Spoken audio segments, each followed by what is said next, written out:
nggak sih, kamu lagi bersiap untuk tidur, mata tuh udah terpejam, suasana kamar udah gelap dan tenang banget, tapi tiba-tiba otak kamu malah memutar ulang satu komentar kecil dari teman kantor tadi siang.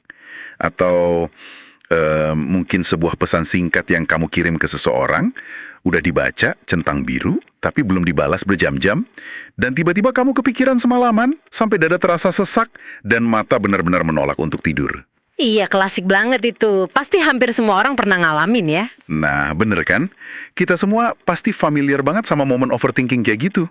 Entah itu cemas memikirkan masa depan yang belum terjadi, takut gagal dalam sebuah proyek, atau yang paling sering, terlalu memikirkan opini orang lain tentang kehidupan kita. Kalau diibaratkan nih, pikiran kita yang sedang overthinking ini tuh persis kayak smartphone milik kamu yang sedang membuka belasan aplikasi berat di latar belakang. Oh, yang diam-diam nyedot baterai itu ya? Betul. Kamu mungkin merasa nggak sedang secara aktif memakai aplikasi-aplikasi tersebut. Tapi tanpa disadari, baterai atau dalam hal ini energi mental kamu habis terkuras habis-habisan untuk memproses data yang sebenarnya sama sekali nggak penting untuk saat ini. Dan fenomena kelelahan mental akibat overthinking ini, betapapun terasanya kayak penyakit modern akibat era digital, sebenarnya adalah masalah klasik umat manusia loh. Maksudnya, lebih dari 2000 tahun yang lalu, para pemikir dan filsuf di Yunani dan Romawi kuno itu udah bergulat dengan masalah kecemasan yang sama persis. Oh wow, jadi orang zaman baheula juga suka overthinking ya ternyata. Bener banget. Makanya, misi kita dalam eksplorasi mendalam kali ini bukan sekedar ngebahas teori filsafat yang kaku. Kita bakal membedah sebuah fenomena literatur modern, yaitu buku berjudul Filosofi Teras karya Henry Manampiring. Buku ini tuh menarik banget karena dia mengadaptasi prinsip-prinsip stoicism atau filsafat stoa kuno ke dalam konteks kehidupan urban sehari-hari di Indonesia. Oke, jadi kayak bawa filsafat kuno ke tongkrongan kopi zaman sekarang gitu ya? Persis, tapi kita nggak akan berhenti di situ aja. Kita juga bakal nguji gagasan dalam buku ini pakai kacamata kritis dari jurnal akademik modern, khususnya riset dari Afikur Rahman dan rekan-rekan. Kita mau lihat apakah penyederhanaan filsafat kuno menjadi panduan self-help modern ini benar-benar efektif ngobatin mental kita, atau justru ada esensi mendalam yang hilang di tengah jalan. Menarik. Mari kita mulai dari diagnosis awal yang diajukan sama buku ini. Soalnya, jujur aja, ada realitas yang cukup ironis di sini. Seringkali kita tuh ngerasa dunia luar sedang menghancurkan kita. Henry Manampiring membuka buku ini dengan pengalamannya sendiri sebagai penyintas depresi klinis dan kecemasan yang pada akhirnya nuntun dia ke filosofi ini. Iya, dan itu relatable banget buat banyak orang kan? Banget. Banyak dari kita yang mungkin pernah ngalamin ini. Kita lihat orang lain pamer kesuksesan di media sosial, atau kita dapat satu kritik tajam dari atasan, dan dalam sepersekian detik aja, kita ngerasa seluruh hidup dan karir kita tuh hancur lebur. Padahal, secara fisik, kita kan lagi duduk aman aja di kursi. Nah, akar masalahnya itu memang ada pada jarak antara realitas dan persepsi. Stoicisme tuh nawarin sebuah diagnosis psikologis yang menggeser paradigma kita tentang penderitaan. Epictetus, salah satu filsuf Stoa paling berpengaruh, dia ngerumusin sebuah gagasan yang jadi fondasi seluruh filosofi ini. Dia bilang gini, manusia terganggu bukan oleh kejadian, tetapi oleh persepsinya tentang kejadian itu. Tunggu, maksudnya persepsi gimana tuh? Jadi, dalam kacamata Stoa, kita dituntut buat membongkar cara kerja pikiran kita sendiri. Kita harus misahin apa yang disebut sebagai fakta objektif dari opini subjektif. Oke, misahin fakta dari opini. Boleh kasih contoh nggak? Boleh. Fakta objektif itu data murni tanpa emosi. Misalnya nih, fakta objektifnya, kamu nggak lulus ujian. Titik. Itu adalah titik perhentian dari kejadian tersebut. Sebuah kejadian yang netral aja. Penderitaan tuh baru lahir ketika otak kamu mengambil fakta netral tersebut dan ngejahitnya dengan opini subjektif. Kayak nambah-nambahin drama sendiri gitu ya? Betul banget. Opini subjektifnya kayak, waduh saya nggak lulus ujian, itu membuktikan saya orang yang bodoh, nggak berguna, dan masa depan saya pasti bakal hancur berantakan. Stoicism itu ngegarisbawahi kalau pikiran kita lah yang secara aktif menciptakan monster dari sebuah bayangan kecil. Emosi negatif yang melumpuhkan itu seringkali bukan respons terhadap dunia nyata, tapi respons terhadap narasi keliru yang kita tulis sendiri di dalam kepala. Tunggu sebentar. Bukankah sedikit naif ya kalau kita melabeli semua masalah cuma sebagai opini? Maksudku, kalau kita ambil contoh yang lebih ekstrim, katakanlah mobil saya mogok di tengah jalan tol saat hujan badai di tengah malam, dan saya tuh lagi buru-buru ke rumah sakit. Oke, situasi yang sangat bikin stres ya. Iya kan? Secara objektif, itu bukan kejadian netral dong. Itu adalah sebuah krisis, sebuah kejadian yang secara faktual memang buruk. Bukankah sangat wajar dan manusiawi kalau saya merasa menderita, marah, atau panik di situ? Kita nggak bisa dong sekedar nyebut itu sebagai persepsi doang. Masuk akal banget.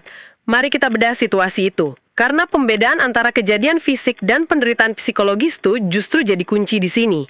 Mobil yang mogok di tengah jalan tol dan tubuh yang basah kuyup terkena hujan badai itu adalah realitas fisik.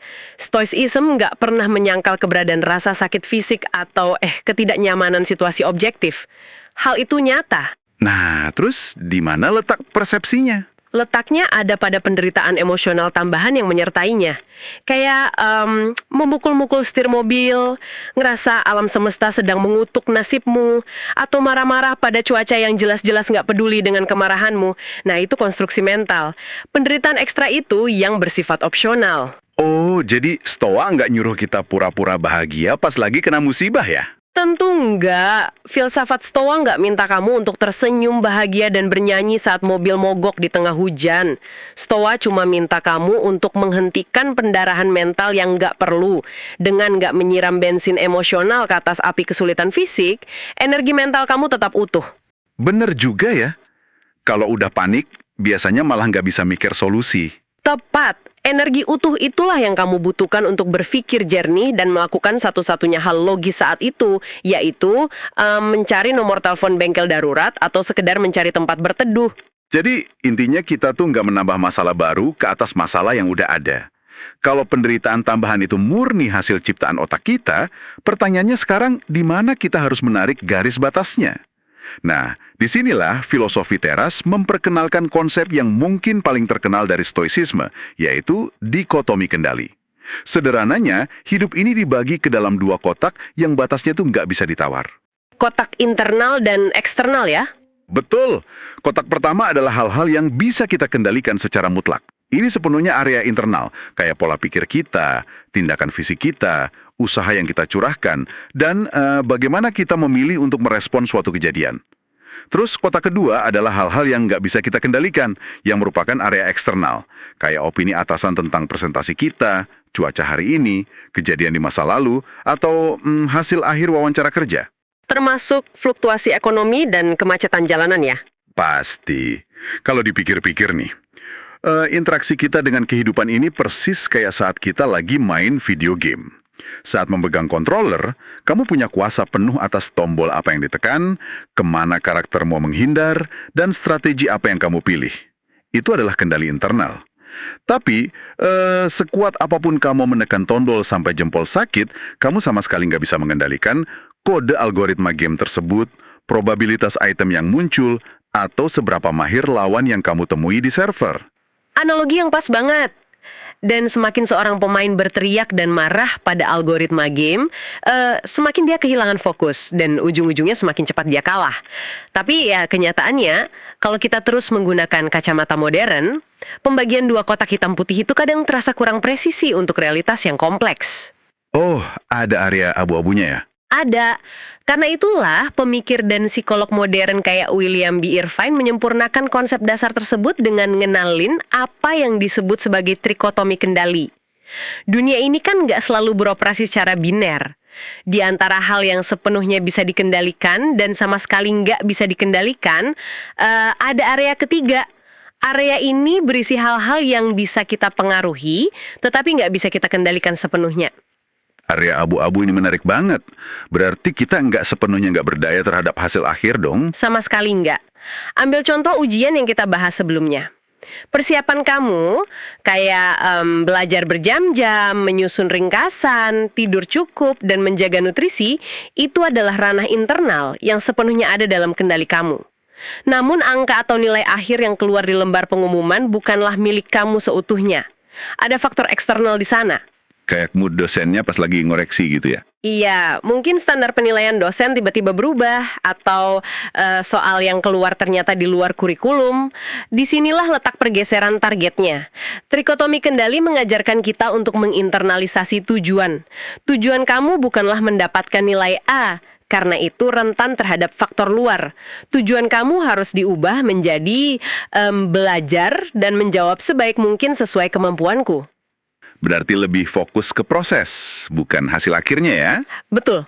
Dalam literatur psikologi modern, ini relevan banget sama teori locus of control dari Julian Rotter. Seseorang yang memiliki internal locus of control yang terlalu ekstrim, itu seringkali jatuh pada depresi dan rasa bersalah yang destruktif ketika mereka gagal, karena mereka punya ilusi bahwa mereka mengontrol seluruh variabel di dunia ini. Padahal kan jelas-jelas nggak mungkin ya. Nah, makanya trikotomi kendali membebaskan kita dari ilusi tersebut. Formulasi mentalnya menjadi begini, saya bertanggung jawab mutlak atas usaha maksimal saya, tetapi saya melepaskan segala bentuk kemelekatan emosional pada hasil akhirnya. Wah, melepaskan kemelekatan emosional pada hasil akhir itu terdengar sangat membebaskan ya, secara teori. Tapi, mari kita bicara realita nih. Gimana kalau emosinya udah terlanjur meledak duluan? Nah, itu dia tantangannya, prakteknya. Iya kan? Di dalam filosofi teras dijelaskan dengan sangat hati-hati bahwa mempraktikkan stoa bukan berarti kita mendadak berubah jadi cyborg atau manusia sedingin es yang nggak punya perasaan. Merasakan emosi negatif sesaat kayak terkejut, marah, kecewa, atau cemas, itu adalah respon biologis dasar. Buku ini nyebutnya sebagai automatic negative thoughts atau pikiran negatif otomatis. Benar, respons yang emang udah ada dari sananya. Misalnya nih, saat nama kita dipanggil untuk presentasi ke depan kelas atau ruang meeting, jantung kita tuh otomatis berdebar dan otak langsung memproyeksikan skenario di mana semua audiens menertawakan kita, bahkan sebelum kita benar-benar berdiri dari kursi. Emosi otomatis itu emang nggak bisa dihindari. Dan ini sekaligus mengklarifikasi salah satu miskonsepsi paling umum tentang stoa. Banyak yang ngira stoa itu artinya mati rasa. Kata apatheia dalam teks-teks Yunani kuno tuh sering banget disalahartikan menjadi apatis dalam bahasa modern. Oh, padahal artinya bukan nggak peduli sama sekali ya? Bukan. Apatheia dalam tradisi stoa itu bermakna kebebasan dari penderitaan emosional yang irasional, bukan hilangnya kapasitas untuk merasa. Para filsuf stoa nyadar kok kalau reaksi pertama dari sistem saraf kita, kayak kaget saat dengar suara keras atau cemas kilat saat dikritik, itu adalah praemosi biologis yang wajar banget. Jadi wajar ya kalau kita jantungan dikit pas dipanggil atasan? Sangat wajar. Ujian sebenarnya bagi seorang praktisi stoa bukan pada apakah peremosi itu muncul, melainkan pada apakah kita memberikan persetujuan pada emosi tersebut. Nah, untuk menjembatani teori kuno ini dengan praktik sehari-hari, buku ini merangkumnya dalam metode taktis yang gampang diingat, yaitu STAR. STAR. Stop, Think and Assess, Respond. Metode STAR ini sepertinya sangat cocok ya untuk ritme hidup kita yang serba instan. Mari kita simulasikan deh. Bayangin, kamu baru aja posting hasil karya kamu di media sosial. Lalu tiba-tiba ada satu komentar dari akun anonim yang sangat merendahkan dan julid abis. Wah, ini sering banget kejadian.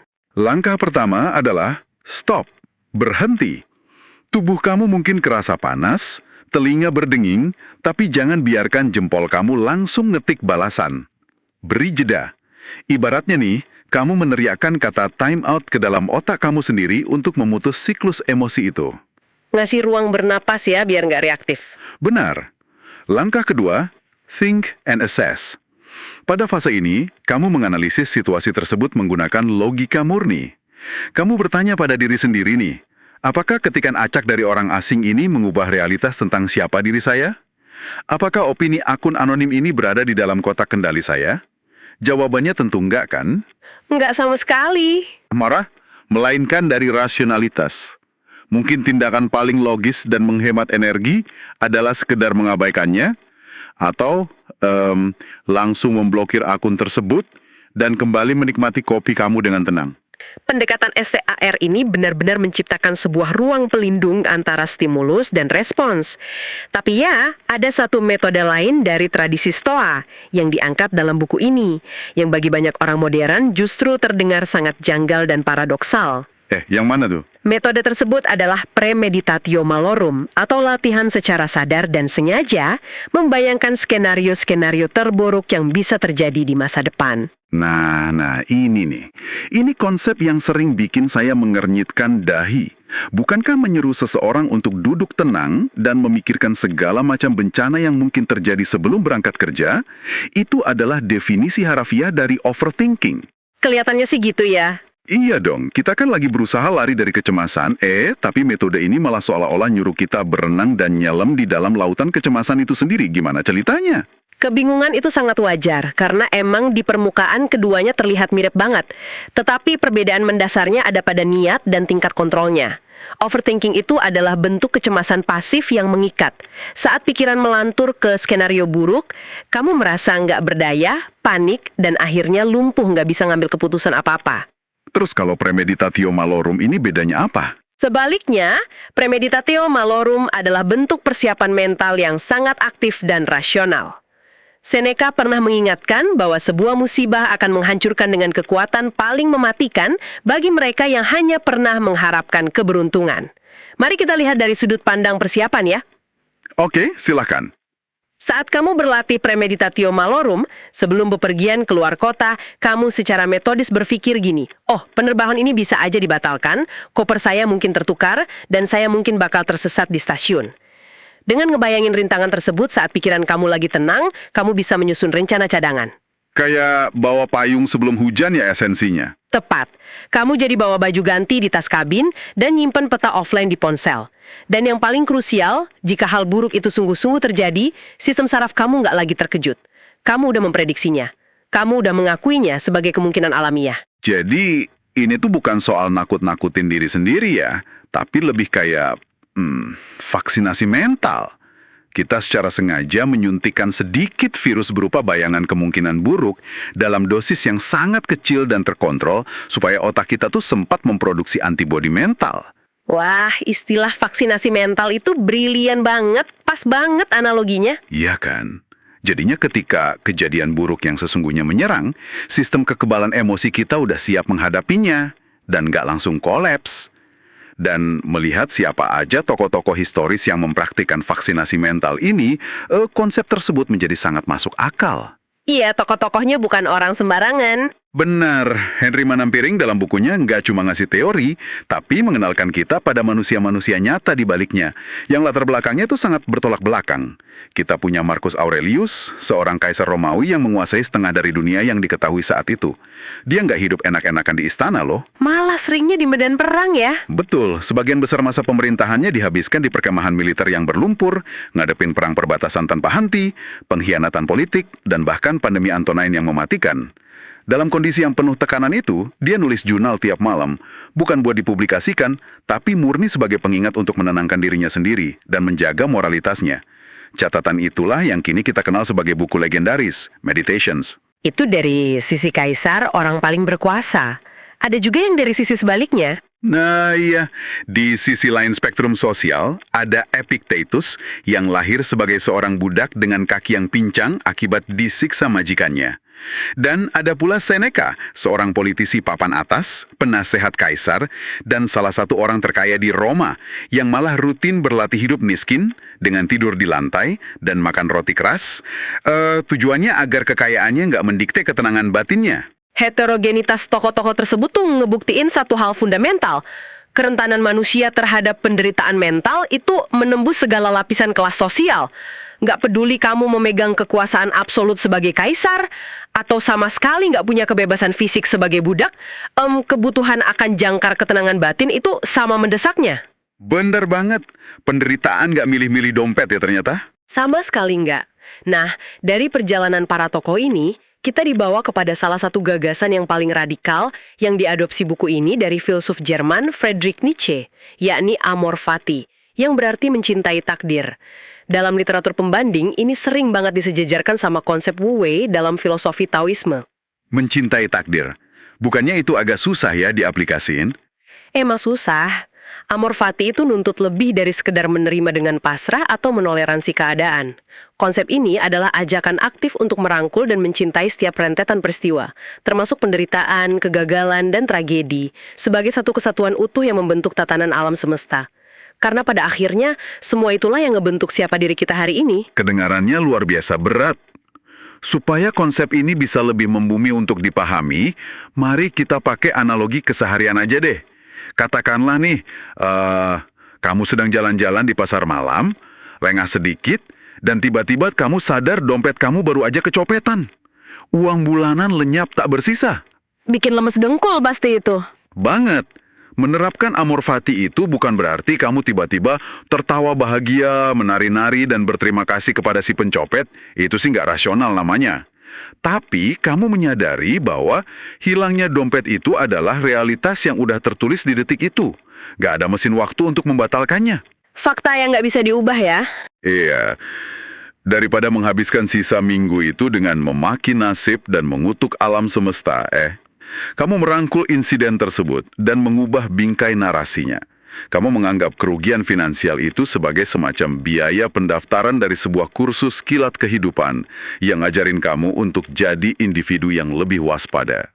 Kamu nggak sekedar nahan rasa sakitnya, tapi kamu mengekstraksi hikmahnya dan mensyukuri bahwa pelajaran itu bikin kamu berevolusi. Bingkai narasi semacam itulah yang ngejelasin kenapa stoicisme yang dibawakan dalam filosofi teras ini begitu meledak dan terasa sangat relevan sekarang. Nah, sekarang mari kita bawa sumber kedua kita ke atas meja, yaitu analisis kritis dari jurnal akademis yang ditulis oleh Afikur Rahman dan timnya. Oke, mari kita bedah dari sisi akademisnya. Riset ini ngasih lensa modern untuk ngelihat kenapa sih masyarakat urban Indonesia tuh merangkul filosofi kuno ini dengan antusiasme yang sebegitu tingginya. Kita kan hidup di era di mana ketidakpastian adalah menu sarapan sehari-hari ya. Generasi saat ini tuh dibombardir oleh budaya FOMO atau fear of missing out. Ketakutan akan tertinggal tren. Betul, belum lagi tekanan produktivitas yang kadang nggak masuk akal. Iya, ada glorifikasi terhadap toxic productivity, di mana orang merasa nggak berguna kalau mereka berani ngambil waktu buat beristirahat. Belum lagi validasi eksistensi yang kini direduksi cuma jadi metrik digital berupa jumlah likes, followers, dan views. Di saat yang sama, arus informasi harian kita dipenuhi sama berita hoaks dan polarisasi yang emang secara algoritmik dirancang buat memicu kemarahan. Benar banget. Ada tekanan yang terus-menerus muncul justru saat kita sedang sendirian loh. Misalnya nih, kita lagi rebahan di kamar kos sambil makan mie instan, terus iseng buka media sosial dan ngeliat story teman seangkatan yang lagi liburan musim dingin di Eropa atau baru aja beli rumah pertamanya. Otomatis, tanpa disuruh, muncul perasaan tertinggal, gagal, dan merasa diri ini kecil banget. Iya, banding-bandingin hidup itu racun banget emang. Nah, disinilah filosofi teras bertindak layaknya obat penawar racun itu. Yang ngingetin kita dengan lembut bahwa kedamaian batin akan selalu mustahil dicapai jika kita nyerahin kunci kebahagiaan kita pada opini eksternal dan validasi dari orang-orang yang bahkan sebenarnya nggak peduli-peduli amat sama kita. Tapi nih, ngelihat dari sudut pandang akademis jurnal tersebut, apakah ada semacam peringatan atau kritik terhadap tren populer ini? Bukankah mereduksi filosofi yang usianya ribuan tahun menjadi sebuah panduan hidup instan berpotensi ngilangin makna aslinya? Pertanyaan yang sangat tajam, dan jurnal dari Afikur Rahman menyentuh tepat pada dialektika tersebut. Di satu sisi, penulis jurnal sangat mengapresiasi Henry Van Ampiering karena beliau berhasil melakukan demokratisasi filsafat. Beliau menerjemahkan teks-teks kuno yang kaku dan doktrin yang berlapis-lapis itu menjadi literatur self-help yang sangat praktis, dibumbui humor lokal, dan langsung bisa diterapin hari itu juga. Berarti pendekatannya dipuji ya sebenarnya? Dipuji, betul. Namun, dari sisi keutuhan akademis, kritik tajamnya adalah bahwa stoicisme populer semacam ini cenderung lakuin amputasi pada struktur filosofis historisnya. Wah, amputasi gimana maksudnya? Filsafat Stoa yang asli itu nggak cuma berisi soal etika atau cara ngelola stres doang. Mereka tuh punya fondasi kuat dalam bidang logika dan fisika, termasuk pandangan teologis tentang logos, yaitu rasio universal yang mengatur alam semesta. Pendekatan buku ini yang sangat pragmatis ngebuang semua fondasi tersebut karena dianggap nggak relevan, menyisakan sekedar teknik-teknik manajemen emosi aja. Oh, jadi akar filosofisnya dipotong biar lebih gampang dikonsumsi ya? Persis. Ada kekhawatiran akademis bahwa stoicism yang direduksi ini bisa terjebak menjadi sekedar alat untuk menoleransi sistem kerja yang menindas tanpa ngasih ruang bagi individu untuk mempertanyakan atau melawan ketidakadilan sistemik tersebut. Tunggu.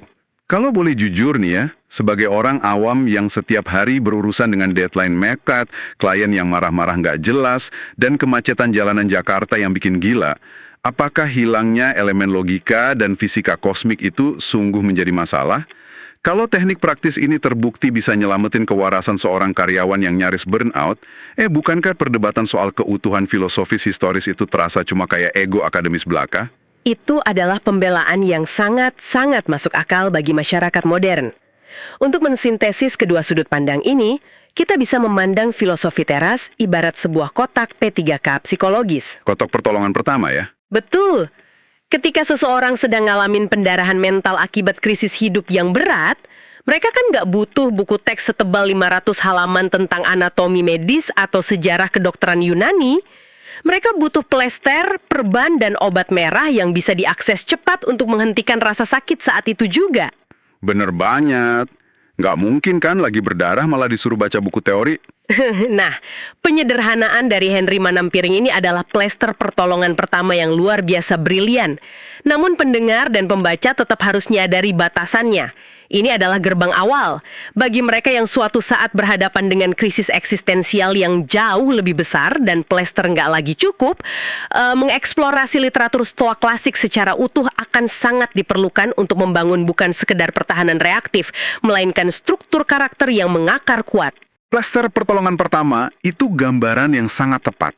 Tapi tunggu deh, ada satu pertanyaan mendasar yang terus-menerus ganggu pikiran saya ketika nyoba mencerna seluruh prinsip melepaskan kendali ini. Silakan. Pertanyaan apa tuh? Kalau kita disuruh melepaskan kemelekatan pada karir kita, memaklumi bahwa harta kekayaan tuh bisa hilang kapan aja karena di luar kendali, dan berhenti mengejar validasi kesuksesan dari luar, rasanya kok malah terdengar sangat pesimis ya, seperti nihilisme gitu loh. Buat apa kita bekerja keras atau berjuang membangun sesuatu kalau pada akhirnya semua hal baik itu cuma dianggap nggak penting oleh para pemikir stoa? Pertanyaan bagus. Kebingungan itu justru nunjukin bahwa kamu sedang benar-benar mencoba mengaplikasikan logikanya. Tapi tenang aja, para stoik itu bukanlah penganut nihilisme. Dan mereka juga nggak nyuruh kita hidup melarat di dalam gua kok. Syukurlah kalau gitu. Terus gimana cara mereka ngelihat kesuksesan? Untuk memahami ini, kita harus masuk ke konsep stoa tentang indifference, atau hal-hal yang tidak berdampak langsung pada moralitas kebahagiaan inti. Stoa nggak membenci kesuksesan loh. Mereka membagi indifference ini jadi dua kelas. Pertama adalah preferred indifference, yaitu hal-hal eksternal yang secara kodrat alamiah emang lebih kita sukai dan boleh banget kita kejar. Contohnya kayak gimana tuh? Kayak kekayaan finansial, kesehatan fisik yang prima, jabatan tinggi, dan reputasi yang baik. Punya semua ini tuh sangat diizinkan. Bahkan Seneca sendiri adalah orang yang sangat amat kaya. Berarti boleh ya, pengen kaya raya. Tapi syaratnya apa? Syaratnya cuma satu.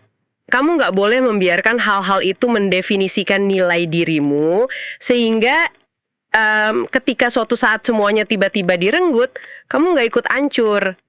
Nah, kategori kedua adalah unpreferred indifferent, hal-hal yang wajar kita hindari, kayak kemiskinan, penyakit, atau cemoohan orang. Ya pastilah kita berusaha menghindarin hal-hal itu. Tentu, jika bisa dihindari, ya hindarilah. Tapi jika nasib buruk itu terpaksa menimpa kita, itu nggak serta-merta merusak kebaikan sejati kita.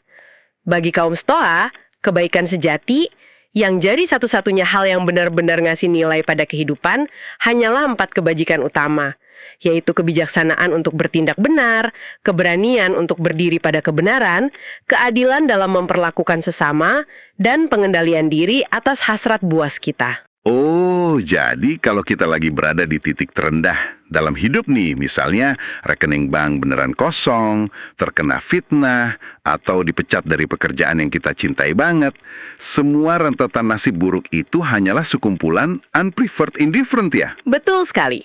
Berarti, selama kita merespon tragedi tersebut dengan kebijaksanaan, menjaga integritas, nggak membalas dendam secara nggak adil, dan ngendaliin amarah kita, kita tuh pada dasarnya tetap utuh. Kita memenangkan pertarungan mentalnya. Filosofi trust pada akhirnya bukan panduan untuk membunuh perasaan atau jadi patung batu yang nggak peduli pada dunia. Sangat tepat, sebuah kesimpulan yang indah. Ini adalah kerangka kerja sistematis yang bantu kita tetap tegak berdiri tanpa kehilangan arah, justru ketika fondasi kehidupan kita lagi bergetar hebat. Karena ketenangan sejati ternyata nggak pernah didapatkan dengan cara menaklukkan variabel dunia luar, melainkan dengan menaklukkan interpretasi di dalam diri kita sendiri. Sebuah rangkuman yang benar-benar menyatukan semua kepingan yang kita bahas sedari tadi. Nah, sebelum kita berpisah hari ini, ada satu refleksi sejarah dari tradisi Stoikisme ini yang patut banget kita renungkan secara mendalam. Ada apa dengan sejarahnya? Pemikiran para tokoh kayak Marcus Aurelius itu sangat berperan dalam membentuk konsep humanitas, yaitu gagasan bahwa seluruh manusia adalah bagian dari satu komunitas rasional yang saling terhubung. Gagasan ini ratusan tahun kemudian mengilhami lahirnya konsep hak asasi manusia universal loh. Wah, dampaknya ternyata sejauh itu ya ke peradaban. Sangat jauh. Jadi, jika praktek stoicism mampu melatih kita untuk membangun benteng batin yang kokoh, serta ngajarin kita untuk mencintai takdir pribadi yang penuh penderitaan sekalipun, pertanyaan krusial atau provokasi pemikiran yang harus kita bawa pulang adalah ini. Apa tuh? Akankah ketenangan batin yang luar biasa ini hanya kita jadikan tameng pelindung untuk kenyamanan dan keegoisan diri kita sendiri menghadapi stres perkotaan? Atau bisakah kita menggunakan ketenangan dan kejernihan pikiran tersebut sebagai bahan bakar untuk mengambil tindakan aktif, memperjuangkan keadilan, dan menyebarkan kasih sayang bagi mereka di luar sana yang belum punya privilege stabilitas mental seperti yang sedang kita pelajari hari ini? Wow, sebuah pertanyaan penutup yang menuntut kita untuk nggak cuma jadi tenang, tapi juga jadi bermanfaat bagi sesama manusia. Pemikiran yang sangat berbobot ya untuk menemani refleksi kita. Eksplorasi mendalam kita mengenai filosofi teras kali ini telah menyadarkan kita bahwa kendali sesungguhnya itu selalu ada dalam genggaman. Asalkan kita tahu mana tombol yang harus ditekan dan mana realitas yang harus dilepaskan dengan lapang dada. Betul, melepaskan bukan berarti menyerah, tapi memilih medan pertempuran yang tepat. Benar sekali. Silakan renungkan pertanyaan dari narasumber kita tadi, dan jangan lupa untuk membagikan temuan kita di sesi diskusi hari ini kepada rekan atau orang terdekat yang mungkin baterai mentalnya lagi kritis. Karena terlalu banyak aplikasi kecemasan yang menyala di kepalanya. Latih terus ketenanganmu, fokus pada apa yang ada di dalam kotak kendalimu, dan sampai jumpa dalam penyelaman pikiran di kesempatan berikutnya.